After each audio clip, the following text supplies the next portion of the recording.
시편은 여러분 크게 다섯 덩어리로 나눌 수 있습니다. 근데 그 다섯 덩어리로 나누기 이전에 시편을 크게 두 부분으로 이렇게 나누면 시편은 찬송, 기도, 요거 두 개로 나눌 수 있습니다.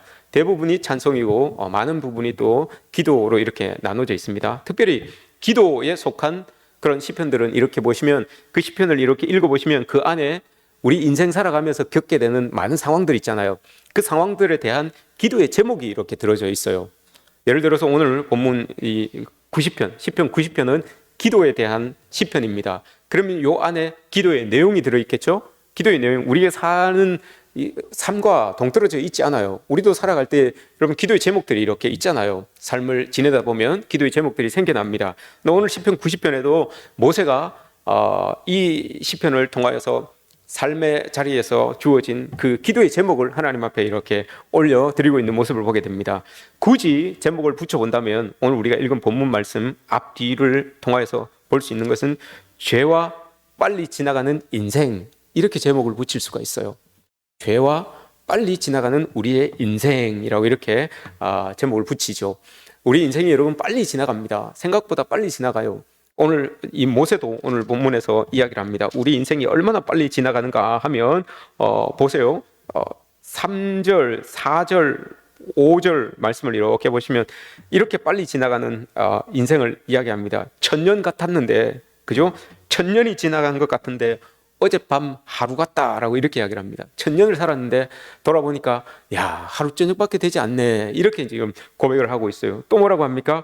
홍수처럼 쑥 왔다가 쑥 빠져나갑니다. 엄청나게 큰 뭔가가 우리 인생에 있었던 것 같은데 지나고 보니까 쑥 다 빠져나가요. 홍수가 왔다가 싹 쓸어가는 것처럼 아무것도 남는 게 없는 그런 우리 인생이다라고 이렇게 이야기를 합니다. 그리고 뒤에 뭐라고 이야기합니까? 5절 뒤에 잠깐 자다 깬 것 같다라고 이렇게 이야기를 합니다. 쪽잠 잔 것 같대요. 여러분 90을 살고 100을 살아도 100살을 살아도 다 마지막에 이렇게 내 삶을 이렇게 보니까 야, 내가 진짜 한숨 자고 일어난 것 같다라고 이렇게 이야기를 합니다. 이 모세가 지금 고백하고 있는 게 이런 거예요. 우리 인생이 이런 것 아니겠습니까? 그리고 조금 더 시적으로 표현해서 아침에 피었다가 저녁에 지는 풀 같다, 꽃 같다라고 이렇게 이야기를 하고 있어요. 우리 인생이 여러분 그렇죠? 맞습니까 여러분? 그렇습니까? 인생이 참 빨리 지나가는 것 같죠. 저도 가끔 가다가 여러분 제가 눈을 이렇게 잠자리에 들고 잠자리에 들 때 이런 기도를 합니다. 주님, 내일 아침에는 눈을 딱 떴을 때 한 10년이 지났으면 좋겠습니다. 이런 기도를 할 때가 있어요. 근데 그런 기도를 해서 그런지 모르겠지만 어떤 유튜브 영상을 이렇게 보는데 한 친구들이 이렇게 그날 저녁에 막 술을 많이 마시고 한 명이 여러분 너무 술을 많이 마셔서 취해서 그냥 쿡 꼬꾸라진 거예요. 근데 그 나머지 친구들이 그 친구를 놀려주려고 그 친구를 이제 침대에 이렇게 눕혀 놓습니다. 그리고 자기들이 막 분장을 해요. 분장을 막 해서 한 10년 늙은 분장을 이렇게 합니다. 그리고 아침에 그 친구가 깨어날 때 옆에 이렇게 서 있어요. 그 친구가 눈을 딱 뜨는데 친구들이 막 다 늙어 있으니까 놀랄 거 아니에요. 그 친구들이 놀래켜 주려고 했던 친구들이 야, 네가 10년 만에 깨어났다, 이렇게 이야기를 합니다. 하룻밤 자고 일어났는데 다 이렇게 분장을 하고 있으니까 너 10년 만에 깨어났다, 죽었는 줄 알았다, 이렇게 이야기를 합니다. 그랬더니 그 친구가 막 울어요. 아이고, 내 10년 이렇게 너희들의 늙은 모습을 보니까 막 마음이 아픈 거죠. 10년이 훌쩍 지나가니까. 그리고 나서 이 장난이었다고 이렇게 이제 이야기를 하는 걸 봐요. 세월이 여러분 이렇게 지나갑니다. 빨리 그렇게 쏜살처럼 이렇게 지나가는 세월입니다. 여러분, 우리 젊은 친구들, 우리 학생들 학교만 끝나면 좋을 것 같죠? 금방 끝납니다. 금방 끝나고 금방 결혼하고 금방 엄마 아빠 되고 그래요. 금방 여러분 같은 자녀들도 낳고 그렇게 살아가는 게 인생이에요. 그리고 한번 생각해 보십시오. 여러분, 우리 어르신들에게, 엄마 아빠에게 한번 물어보세요. 엄마, 인생에 지금까지 인생에 기억 남는 게 뭐가 있어? 라고 하면 여러분 한 5, 6가지밖에 머릿속에 이렇게 떠오르지 않아요. 그만큼 인생이 빨리 지나가는 거죠. 참 하나님께서 허락하여 주신 우리 인생이 여러분 하나님과 함께 이렇게 지내면서 참 좋은 일들이 많이 있고 술술 풀리고 내가 원하는 대로, 내가 뜻하는 대로 그렇게 인생이 여러분 그렇게 잠결 같은 인생이 그냥 이렇게 순탄하게 이렇게 지내져 가면 얼마나 좋겠습니까? 그죠? 하나님이 함께 도와주셔서 막 모든 일들이 잘 풀리고 하면 얼마나 좋겠습니까? 그런데 오늘 이 모세가 고백하는 게 뭡니까, 여러분? 오늘 본문을 보시면 9절 말씀을 보시면 우리의 모든 날이 주의 분노 중에 지나가며 이렇게 이야기를 합니다. 우리 인생을 살다 보면 여러분 너무너무 힘들어서 너무너무 어려워서 이게 정말 하나님께서 나에게 막 진노를 주시는 건가? 하나님 나를 버리신 건가? 라고 이렇게밖에 표현이 안 될 만큼 어려운 시절을 지나는 그런 인생의 때도 있다는 거예요. 모세 지금 그걸 이야기하고 있어요. 모세가 우리 인생이 하나님 도우심으로 잘 풀려서 좋으면 좋은데 너무 어려워서 이건 하나님이 진노하셨다라고밖에 해석할 수 없는 그런 일들을 맞이하는 우리의 인생의 때도 있다. 그만큼 고통스러울 때도 있다라고 하는 것을 지금 이야기하고 있는 거죠. 이 시인이 이야기하고 있는 그 고통스럽게 하는 그 인생의 원인을 또 이야기를 해주고 있어요. 원인이 이 8절에서 보시면 우리의 죄악 때문에 그렇다라고 이렇게 말해요. 우리의 은밀한 죄 때문이다라고 이렇게 말씀을 하고 있어요. 근데 여러분 여기에서 은밀한 죄라고 이렇게 이야기를 하면 여러분들이 아마 뜨끔할 수가 있어요. 은밀한 죄, 내가 하나님 앞에 숨긴 죄가 뭐가 있을까? 하나님께 드러내지 않고 이렇게 꼭 숨겨 있는 죄가 뭘까라고 이렇게 이제 생각하실 수 있어요. 그런데 여기에서 이야기하고 있는 이 은밀한 죄는 의미가 조금 다르죠. 의미가 조금 다릅니다. 예레미야 33장 3절에 보시면 하나님께서 예레미야에게 이런 말씀을 하죠. 하나님, 너희가 기도하면 내가 크고 은밀한 일을 너희에게 보이리라 라고 이렇게 말씀하시잖아요. 그때 크고 은밀한 일 할 때 그 은밀한 말씀, 은밀하다고 하는 것과 오늘 여기에서 이야기하는 8절에서 이야기하고 있는 은밀한 죄를 이야기할 때의 은밀한, 이게 똑같은 내용이에요. 예레미야 33장에서 여러분 지난 시간에 제가 그 은밀하다고 하는 그 뜻이 뭐라고 했습니까? 그 의미가 있다고 했잖아요. 그 은밀한 것을 너희에게 보이리라 라고 하셨을 때 그 은밀하다라고 하는 것은 내가 할 수 없는 일이라고 했어요. 그죠? 나의 능력으로는 감당하지 못할 일, 이걸 은밀한 일이라고 했습니다.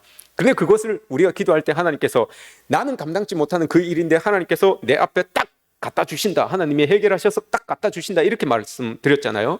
그 은밀한 단어를, 은밀하다는 말과 오늘 말씀을 연결해 보면 이런 의미를 가지고 있습니다. 오늘 은밀하다라고 하는 이 말은 내가 할 수 없는 일이에요, 여러분. 은밀한 죄라고 하는 것은 내가 할 수 없는 죄예요. 내가 하면 안 되는 죄고요. 그리스도인이에요, 우리는.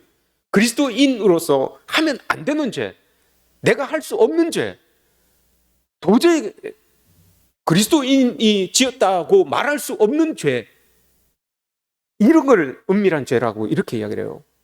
하나님을 섬기는 백성으로서 도저히 그건 내가 가능하지도 않고, 그렇게 죄를 짓는다는 게 가능하지도 않고, 또 그 죄를 지을 수 있는 능력도 없는 사람이에요, 우리가. 그런데도 자꾸 그 죄로 자꾸 나아가는 거예요.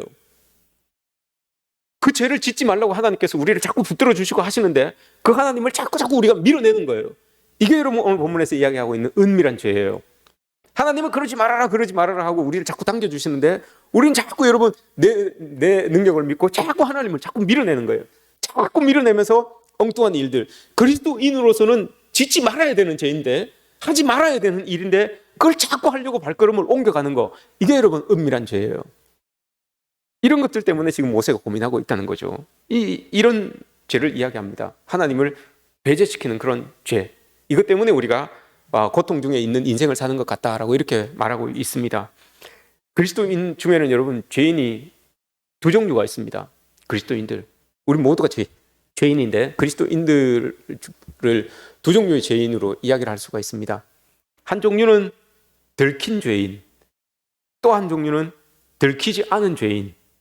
여러분들은 들킨 죄인입니까? 들키지 않은 죄인입니까? 들키지 않은 죄인은 여러분 이런 특징을 가지고 있어요. 들키지 않은 죄인이라고 하는 사람들은 이런 특징을 가지고 있습니다. 인생의 어두운 모습들이 이렇게 나타날 때, 어려운 일들이 이렇게 나타날 때 본성적으로 이런 마음을 가지고 있습니다. 내가 이거 하나님을 너무 밀어내서 하나님의 백성으로서는 내가 이렇게 하면 안 되는데, 내가 이렇게 해서 하나님께서 나에게 이런 일들을 맞이하게 하셨나, 만나게 하셨나, 내 분노 중에 내가 지금 하나님의 인생을 지나고 있는 것 아닌가, 이런 생각을 하게 됩니다. 이게 들키지 않은 죄인의 특징입니다. 어떤 일들을 만났을 때, 특별히 어두운 일들을 만났을 때, 내가 하나님을 밀어냄으로 인하여 나에게 이런 일들이 일어나는 것 아닌가, 이게 여러분 들키지 않은 죄인의 특징입니다.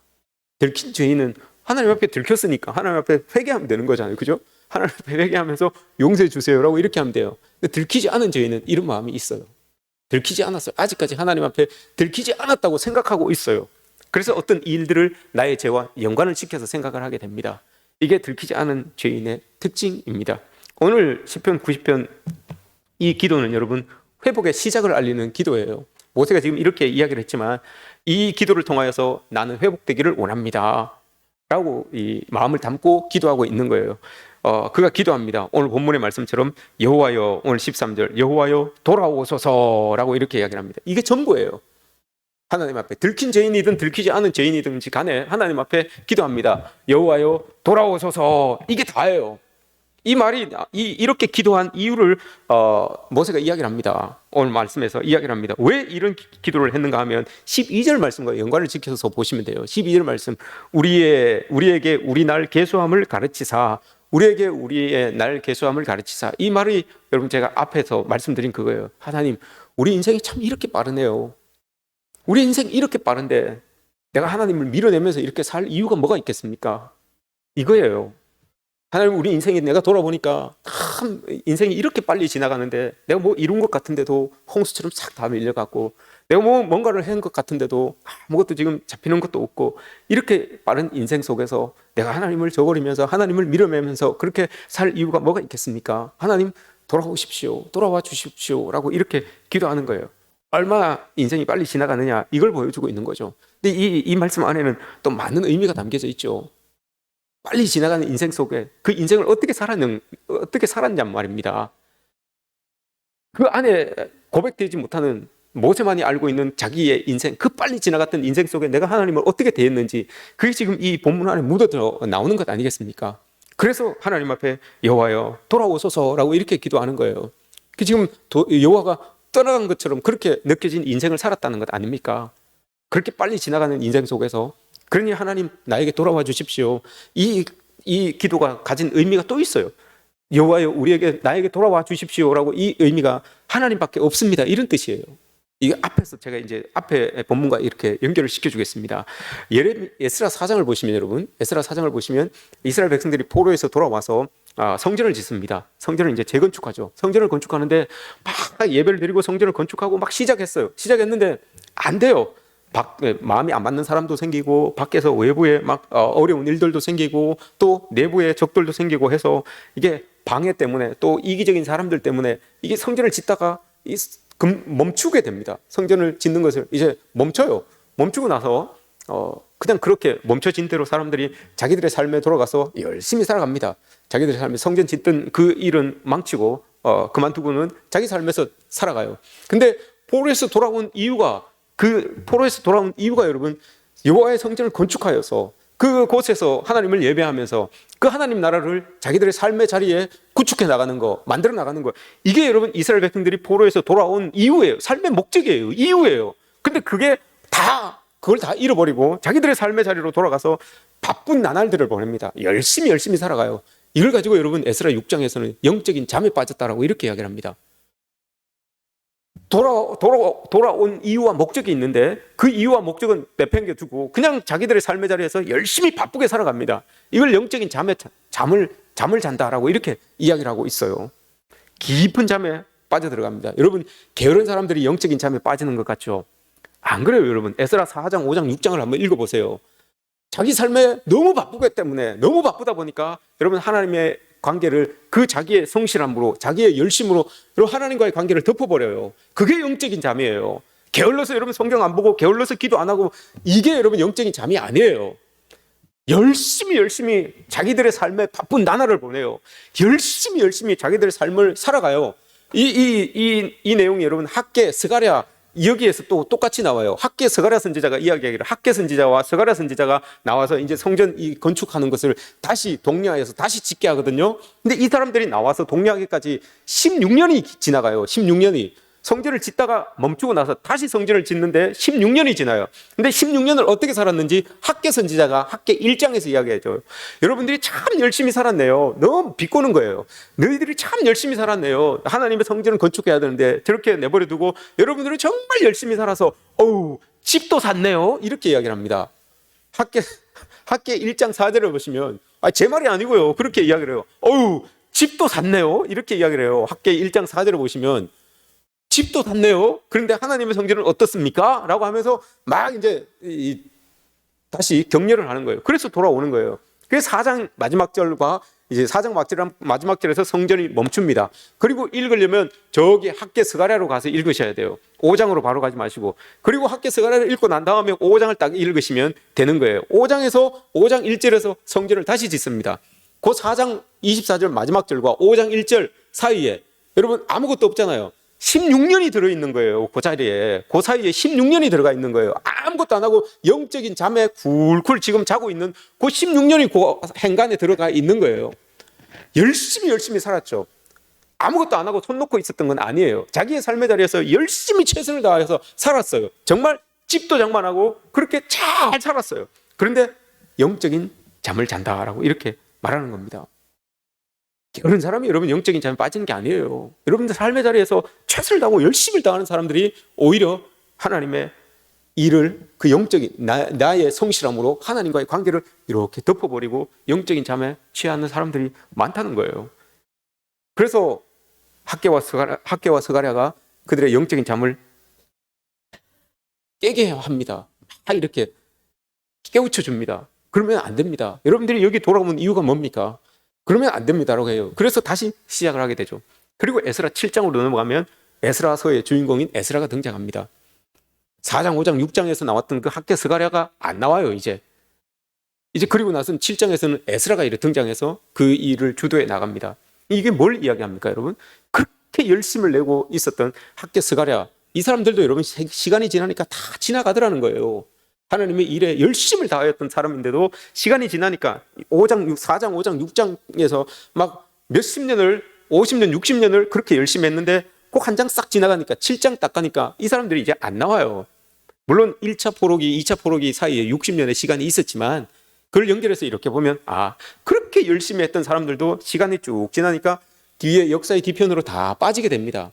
그리고 에스라라고 하는 사람이 툭 일어나서 그 일을 이어받아서 하는 것을 보게 되죠. 모세가 지금 이야기하는 건 그거예요, 여러분. 오늘 말씀을 통해서 이야기하는 건 우리의 시간, 하나님께서 우리에게 주신 그 인생, 열심을 다해도 지나가는 인생이고 게으르게 지나가도 지나가는 인생이고 이게 우리의 인생이라는 거예요. 그런데 하나님 없이 지나가는 인생은 영혼의 잠을 자는 것 같은 인생일 수밖에 없다는 거죠. 그걸 잘 못 깨닫는다는 겁니다. 내 성실함으로 그걸 덮어버리기 때문에. 내가 열심히 사니까 내가 여러분 하나님 앞에 올바로 사는 것 같이 그렇게 느껴질 때가 있어요. 내가 최선을 다해서 사니까 그 하나님과의 관계를 잊어버리고 살아가는 사람들이 있어요. 그 성실이 여러분 하나님과의 관계를 덮어버릴 수 있다는 것을 우리는 기억해야 됩니다. 모세가 여러분 오늘 기도 말고도 또 출애굽기 33장에서 기도한 내용이 또 하나가 있어요. 주의 영광을 내게 보이소서라고 이렇게 기도를 합니다. 주님의 영광을 내게 보여주십시오라고 이렇게 기도를 해요. 출애굽기 33장. 이 기도는 왜 했는가 하면 출애굽기 32장의 내용이 배경이에요. 출애굽기 32장에 금송아지 사건이 있죠. 금송아지 사건으로 인해서 이스라엘 백성들이 다 죽을 수밖에 없는 그런 상황이었어요. 근데 그때 모세가 하나님 앞에 기도해서 중재를 해서 그 사람들이 살아납니다. 그래서 문제가 해결이 돼요. 저 사람들 죽을 수밖에 없는데 큰 이제 죽음 앞에 놓여 있는 그 문제가 당장 눈앞에 딱 있었던 거예요. 근데 기도를 해서 그 문제가 없어졌어요. 사라져 버렸어요. 그리고 난 다음에 모세가 기도한 거예요. 주의 영광을 내게 보여주십시오라고 이렇게 기도를 한 거예요. 왜 여러분 주의 영광을 내게 보여주십시오라고 이렇게 이야기를 했겠습니까? 주의 영광을 내게 보여주십시오라고 하는 이 기도는 주님께서 나와 동행해 주십시오, 주님 나와 함께해 주십시오, 이런 내 삶에 지금 내 자리에 함께해 주십시오라고 하는 그런 고백이잖아요. 문제가 없어진다고 하여서 여러분, 문제가 사라진다고 하여서 내 마음에 평안이 찾아오고 안식이 찾아오는 게 아니에요. 모세 앞에 펼쳐져 있었던 여러분 그 문제는 기도를 통하여서 하나님이 해결해 주셨어요. 그럼에도 불구하고 불안하고 여러분 이 평안이 없는 그런 마음에 모세가 지금 기도하고 있는 거예요. 하나님 영광을 나에게 보여주십시오라고 합니다. 왜 그렇습니까, 여러분? 문제는 또 일어날 수 있어요. 기도를 통해서 문제가 해결됐지만 이 문제는 또 일어날 수 있어요. 그 또 일어나는 문제를 해결할 수 있는 방법은 주의 영광이 나와 늘 함께 있으면 그 문제를 해결할 수 있습니다. 그 의미로 나에게 영광을 보여주십시오라고 이렇게 기도를 하는 겁니다. 그게 오늘 본문하고 똑같은 말이에요. 주님 나에게 돌아와 주십시오라고 하는 그 기도랑 주의 영광을 보여주십시오라고 하는 기도가 똑같은 기도예요. 또 하나가 더 있습니다. 좀 이따 제가 또 알려드리겠습니다. 이런 의미예요. 문제는 해결될지 모르지만 그 문제가 또다시 일어날 때 그것 가지고 또 고민해야 되겠습니까? 또 걱정해야 되겠습니까? 그러지 않기 위해서 하나님의 영광이 먼저 나에게 임하면, 늘 하나님이 나와 함께 해주시면 어떤 문제 앞에서도, 다시 일어날 문제 앞에서도 흔들림 없이 이겨낼 수 있다라고 하는 그 고백이 담겨져 있는 기도가 오늘 이 기도예요. 그리고 출애굽기 33장에 했던 기도고요. 우리 인생에서 여러분 이런 기도가 하나님 앞에 올려져야 된다는 겁니다. 다니엘도 여러분 똑같이 기도했어요. 다니엘서 9장에서 여러분 우리가 잘 알고 있는, 우리 기도할 때 주여 삼창하고 이렇게 기도하잖아요. 그게 다니엘서 9장에 나오잖아요. 다니엘서 9장 19절에 보시면 이런 내용이 있습니다. 다니엘이 하나님께 기도합니다. 주여 들으소서, 주여 용서하소서, 주여 귀를 기울이시고 행하소서, 지체하지 마옵소서. 이게 여러분 주여 삼창이에요. 주여 주여 주여. 이렇게만 하죠. 근데 그 뒤에 말씀을 우린 줄인 거예요. 주님 들어주십시오, 주님 용서해 주십시오, 주님 행해 주십시오, 지체하지 마시고 행해 주십시오. 이 말이 담겨져 있는 기도예요. 그게 주의 삼창이에요. 근데 이게 왜 여러분 이렇게 기도를 했겠습니까? 다니엘도 똑같아요. 다니엘도 포로로 지금 끌려와 있는 상태지만 이 사람은, 다니엘이라고 하는 이 사람은 예레미야의 말씀을 통하여서 우리가 이제 돌아갈 수 있겠구나, 하나님의 그 우리의 땅으로 돌아갈 수 있겠구나, 이걸 여러분 예레미야의 말씀을 통해서 다니엘이 지금 안 거예요. 다니엘이 알고 나서 우리 좀 있으면 이제 하나님의 은혜로 돌아갈 수 있다, 우리 땅으로 돌아갈 수 있겠다, 이걸 알고 하나님 앞에 기도하는 거예요. 그런데 기도하면서 이렇게 기도하는 거예요. 주님 들어주십시오. 뭘 들어달라는 겁니까? 주님 용서해 주십시오. 뭘 용서해 달라는 거예요? 주님 행해 주십시오. 지체치 말고 행해 주십시오라고 이렇게 기도해요. 뭘 행해 달라는 거예요? 어떤 걸 지체하지 말고 행해 달라는 겁니까? 다니엘이 기도하는 건 그거예요. 주님 들어주십시오. 하나님이 이제 예레미야를 통하여서 예언해 주시기를 우리를 이스라엘 땅으로 돌려보내신다고 하셨는데 그 일을 이룸에 내 기도를 들어서 나도 거기 동참할 수 있도록 해 주십시오, 이거예요. 내가 거기에 동참될 수 있도록 하나님 나의 기도를 들어주십시오, 이 말이지요. 용서해 달라는 것은 거기에 동참할 수 있는 내 모습이 될 수 있도록 하나님 앞에 지었던 모든 죄들을 다 용서해 주십시오, 이 마음이에요. 그리고 지체지 말고 행해 주십시오. 하나님 내가 이렇게 기도하는 것들 하나님 들으시고 행해 주십시오. 빨리 나를 사용해 주십시오. 이런 의미를 가지고 있어요. 이게 지금 다니엘이 가지고 있었던 희망이 담겨져 있는, 소망이 담겨져 있는 이 기도예요. 이 또한 오늘 본문 말씀과 똑같은 말이에요. 여호와여 돌아오십시오, 돌아와 주십시오라고 하는 그 말씀과 똑같은 기도의 내용이에요. 다니엘도 여러분 똑같이 이렇게 기도했어요. 그 인생을 알거든요. 삶이 어떻게 된다는 걸 알거든요. 우리 이렇게 기도하며 살아가야 된다는 겁니다. 예레미야가 여러분 이스라엘 백성들의 죄를 이야기합니다. 예레미야 2장에서 이야기하죠. 예레미야가 봤을 때 이스라엘 백성들의 죄는 두 가지였어요. 첫 번째는 생수에 근원된 하나님을 버린 것이고, 두 번째는 자기들 스스로 웅덩이를 막 파는 거예요. 생수가 퐁퐁퐁퐁 솟아나는 그게 있는데, 샘이 있는데 그건 버리고 자기들 힘으로 막 우물을 파는 거죠. 그게 잘못됐다는 거예요. 예레미야가 봤을 때 이스라엘 백성의 죄는 그거 두 개였어요. 그걸 쉽게 이야기하면 하나님을 버린 것이고, 또 하나는 하나님 말고 다른 것으로 하나님을 대체하려고 했던 거, 이게 이스라엘 백성들의 모습이었어요. 그걸 예레미야는 죄다, 악이다 라고 이렇게 이야기를 하고 있는 거죠. 여러분 우리에게는 웅덩이가 아니라 생수에 근원되는 주님이 필요합니다. 그런데 오늘 말씀과 연결을 시켜보시면 여러분, 우리는 생수의 근원이 있음에도 불구하고 예레미야가 이야기했던 것처럼 그 생수의 근원은 한쪽으로 밀어놓고 다른 웅덩이를 막 파고 있는 거예요. 그러니 너무 바쁘죠. 그러니 너무 힘들죠. 그러니 너무 하나님과의 관계를 여러분 나의 성실함으로 나는 열심히 판다고 하고 있어요. 근데 물이 안 나와요. 물이 나오는데 가두지를 못해요. 가두지를 못하는 물이니 여러분 얼마나 열심히 파야 되겠습니까? 계속 그 총량을 맞춰야 되니까 여러분 얼마나 열심히 파야 되겠습니까? 빨리 나가는 만큼 또 파야 되고 채워야 되고 하니까 얼마나 바쁘게 여러분 해야 되겠습니까? 그 성실함으로 하나님과의 관계를 덮어버리는 그런 어리석음을 범하고 있는 것이 이 이스라엘의 모습이다라고 이렇게 말하고 있어요.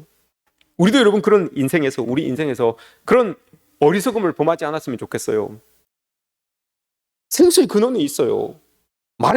가뭄에도 마르지 않는 샘이 솟아나는 그 생수의 근원이 있는데 왜 여러분 그걸 옆으로 밀어놓고 거기에서 생수를 찾지 않으시고 나를 믿고 내 힘을 믿고 내 능력을 믿고 여러분 막 성실하게 그렇게 삽질을 하고 계십니까? 그게 힘들다고요. 그걸 오늘 모세가 이야기하는 거잖아요. 여호와여 돌아와 주십시오.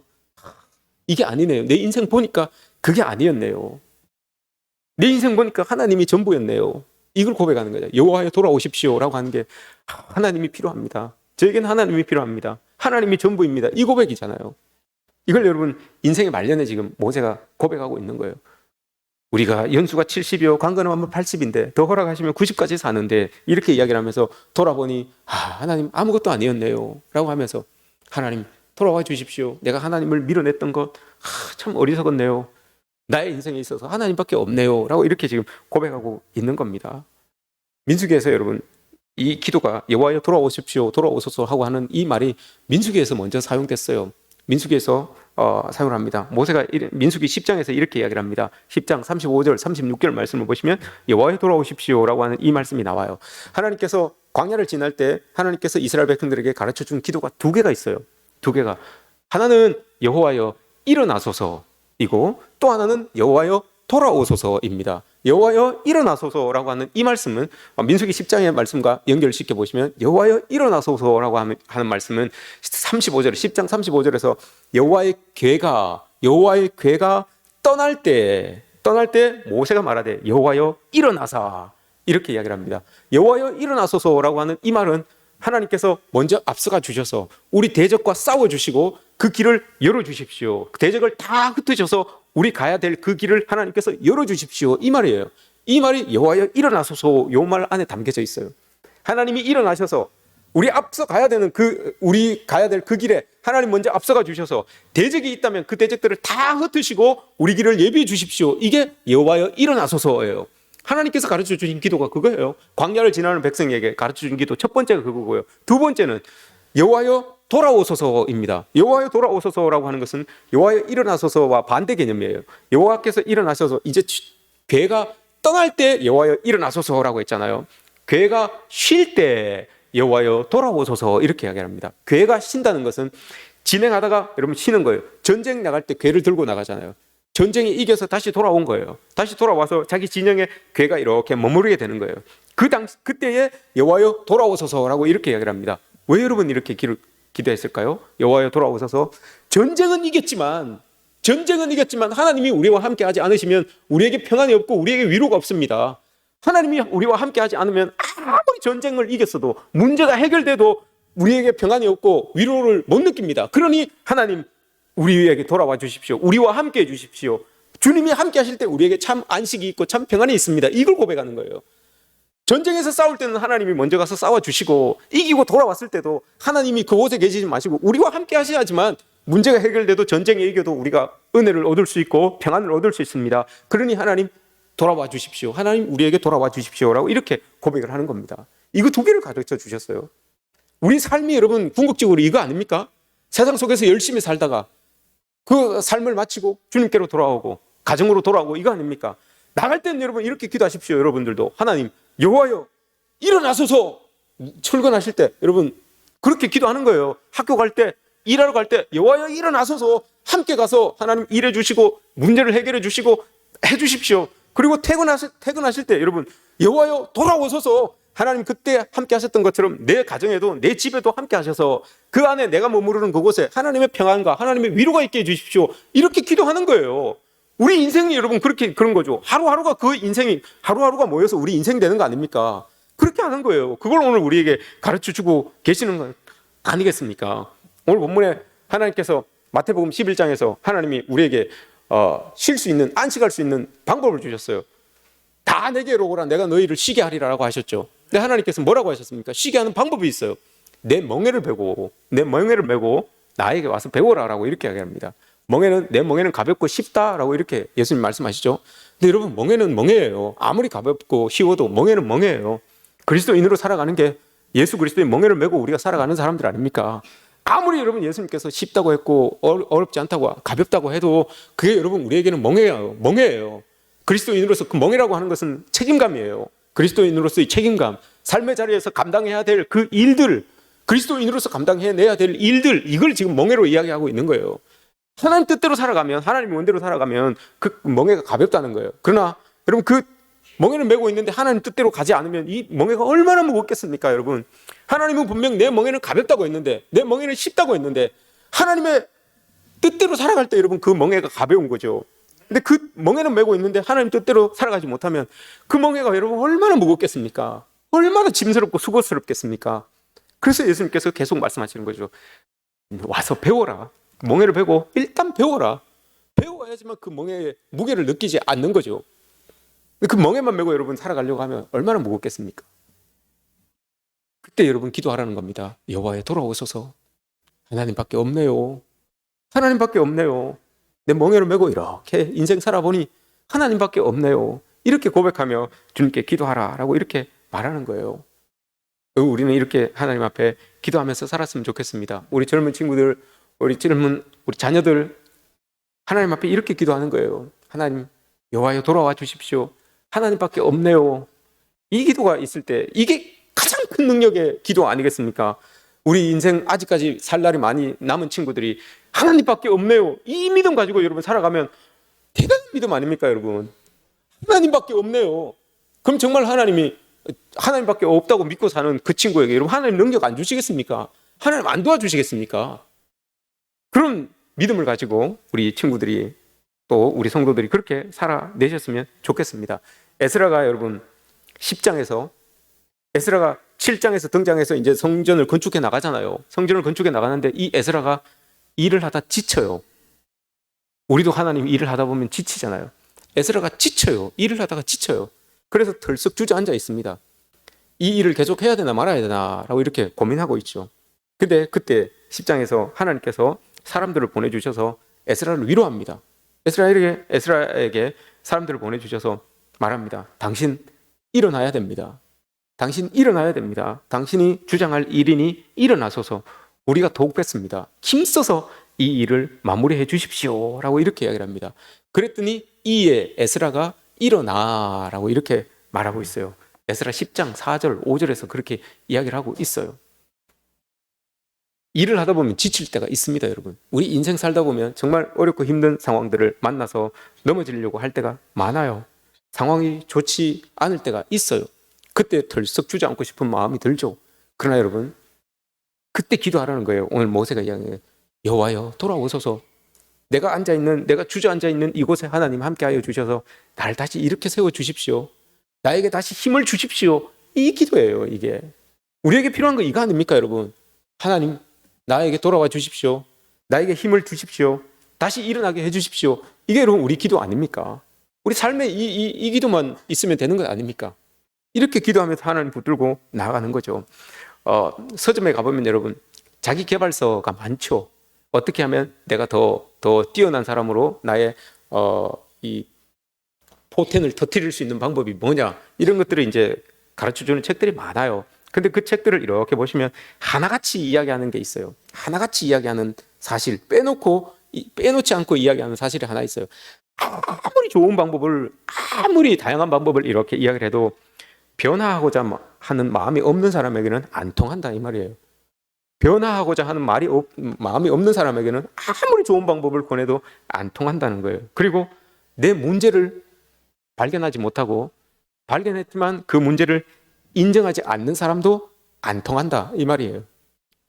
내 문제를 발견하지 못하고 나에게 그런 문제가 있구나라고 인정하지 못하는 사람에게도 안 통한다는 거예요. 그러나 통하는 방법이 있죠. 하나님께 기도하는 거예요. 하나님께 기도하면 여러분 돼요. 하나님께 기도하면 나도 변할 수 있고 변해야 되는 그 사람도 변할 수 있는 그런 일이 있어지는 거예요. 그래서 오늘 말씀에서 여러분 17절 본문을 보시면 17절에서 그렇게 이야기를 하잖아요. 주 우리 하나님의 은총을 우리에게 내리게 하사 우리의 손이 행한 일을 우리에게 견고하게 하소서. 우리의 손이 행한 일을 견고하게 하소서라고 말합니다. 견고하게 하소서. 견고하다라는 말이 여러분 어떤 의미이겠습니까? 이게 참 좋은 말이에요. 견고한 여러분 단단하게 서서 무너지지 않고 흔들리지 않고, 이게 견고하잖아요. 근데 이 견고하다는 뜻의 의미는 하나님 아버지의 마음과 합한 일을 할 때 이게 견고하다는 거래요. 하나님 아버지의 마음과 합한 똑같은 마음을, 하나님의 마음과 같은 일을 할 때 그게 견고한 일이라는 거예요. 다르죠. 우리가 생각하는 것과 다르죠, 여러분. 하나님이 생각하는 그 일을, 하나님이 마음 먹고 있는 그 일을 내가 내 마음과 딱 맞춰서 할 때 그게 견고한 일이라는 거예요. 그 마음을 어떻게 맞춥니까, 여러분? 오늘 이건 모세가 기도했던 거 이거 아닙니까? 여호와여 돌아오소서. 하나님밖에 없습니다. 하나님만이 나의 도움입니다. 이렇게 고백하는 것 아니겠습니까? 이렇게 기도하면서 여러분 우리가 일어나는 거예요. 여러분 힘들 수도 있어요. 왜 내 인생은 정말 하나님이 저주하는 인생처럼 이렇게 되고 있는 걸까? 이렇게 지나가는 걸까? 하나님이 지금 나에게, 내 인생에는 하나님이 분노하고 계시는 걸까? 이렇게 느끼면서 지금 고백하면서 지나가는 그런 인생 속에 계시는 분들도 혹 있을 수 있어요. 그러나 여러분 그게 아니에요. 그때 여러분 하나님께서 원하시는 게 있어요. 우리에게 여호와여 돌아오소서. 하나님 나를 붙들어 주십시오. 나는 하나님밖에 없습니다. 하나님 나의 전부입니다. 이걸 여러분 하나님은 우리의 입술을 통하여 고백되어지기를 원하고 계시는 거죠. 여러분 이런 때에, 어려울 때에, 힘들 때에 하나님께 이렇게 기도하고 나아가시는 저와 여러분들 되었으면 좋겠습니다.